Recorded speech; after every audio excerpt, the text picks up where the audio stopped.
বিশ্বজয়ী রিচার সাফল্যে উজ্জীবিত উত্তর থেকে দক্ষিণ, সেই অনুপ্রেরণাতেই গ্রামীণ এলাকার খেলোয়াড় প্রতিভাদের তুলে ধরতে এগিয়ে এলো দক্ষিণ দিনাজপুর জেলার তপন ব্লকের 11 নম্বর গোপানগর গ্রাম পঞ্চায়েতের চেচাই আদিবাসী যুব সংঘ। সংগঠনের উদ্যোগে চেচাই মাঠে চলছে দুদিনব্যাপী ফুটবল টুর্নামেন্ট। দক্ষিণ দিনাজপুর জেলার অন্যতম বৃহৎ ফুটবল প্রতিযোগিতা হিসেবে অষ্টম বর্ষে পদার্পণ করল এই চেচাই আদিবাসী যুব সংঘের ফুটবল টুর্নামেন্ট। অতীতেও জেলার বিভিন্ন ফুটবল দল ছাড়াও উত্তরবঙ্গের একাধিক দল, এমনকি ভিন জেলা ও ভিন দেশ থেকেও দল অংশগ্রহণ করেছে এই প্রতিযোগিতায়। রবিবার টুর্নামেন্ট চলাকালীন উপস্থিত ছিলেন দক্ষিণ দিনাজপুর জেলা প্রাথমিক বিদ্যালয় সংসদের সভাপতি সন্তোষ হাসদা ও জেলা পরিষদের সদস্য কল্পনা মুর্মু। চেচাই আদিবাসী যুব সংঘের সদস্য সুদীপ কুমার বান্ড জানান, চলতি বছরও একাধিক দল অংশ নিয়েছে টুর্নামেন্টে। ভবানীপুর গ্রামের সমাজসেবী হরিপদ বর্মন বলেন, গ্রামীণ এলাকায় এই ধরনের টুর্নামেন্টের ফলে প্রতিভাবান খেলোয়াড়দের অনেকটাই সুবিধে হবে। দক্ষিণ দিনাজপুর জেলা প্রাথমিক বিদ্যালয় সংসদের সভাপতি সন্তোষ হাসদা বলেন, নিয়মানুবর্তিতার সঙ্গে এই টুর্নামেন্ট অনুষ্ঠিত হয় বলেই প্রতি বছর ভিড় উপচে পড়ে। সত্যি এটা প্রত্যেক বছরে হয়।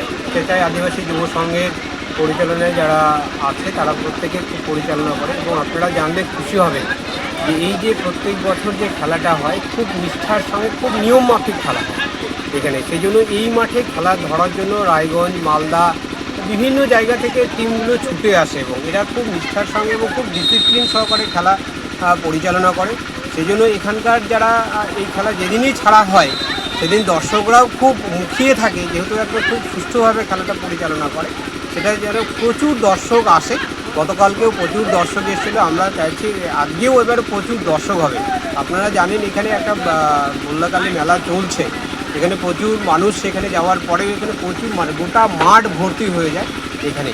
তো আমরা এই খেলার মধ্য দিয়ে একটা বার্তা দিতে চাই যে যেহেতু বর্তমান যুগে যেভাবে মোবাইলের উপর মানুষ আসক্ত হচ্ছে, মাঠমুখী হচ্ছে না, তো এটা একটা ভালো দিক। এখানকার যারা এই চেচাই আদিবাসী যুব সংঘের যারা কর্মকর্তা যারা আছেন তারা এই যে ম্যানেজ করেছে যে এই যে সমস্ত দর্শককে কিছুক্ষণের হলেও যে একদম মাঠমুখী করা, তাদেরকে মাঠের মধ্যে নিয়ে আসা, মোবাইল থেকে বিচ্ছিন্ন করে রাখা, তাদের সত্যি এটা খুব সাধুবাদ জানাবো তাদেরকে। দাদা, সম্প্রতি দেখা গেল উত্তরবঙ্গ থেকে একজন প্রতিভাবান বিশ্বজয়ী ক্রিকেটার উঠে এলো। এই ধরনের গ্রামাঞ্চলে এই ধরনের টুর্নামেন্ট আগামী দিনে প্লেয়ারদের উঠে আসার ক্ষেত্রে কতটা সম্ভাবনা তৈরি করে? একদম দারুণ।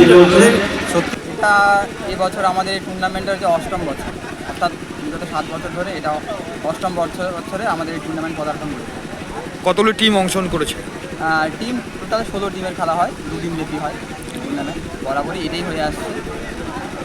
কোন কোন জায়গা থেকে টিম আসে? টিম বিভিন্ন বছর বিভিন্ন জায়গা থেকে আসে। বিগত কয়েক বছরে নেপাল থেকেও টিম এসেছে, সামনের বছর ঝাড়খণ্ড থেকেও, গত বছরে ঝাড়খণ্ড থেকে টিম এসেছিলো, তার আগের বছর সুদূর নেপাল থেকে টিম এসেছিলো, কলকাতা থেকে তো টিম বরাবরই আসে।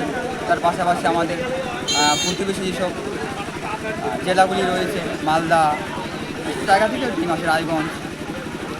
কি নাম আপনার? আমার নাম সুদীপ কুমার পান্ডে। সুদীপ কুমার পান্ডে। কি পদে রয়েছেন ক্লাবের? আমি ক্লাবের একজন সদস্য। ব্যুরো রিপোর্ট, উত্তর বাংলা সংবাদ।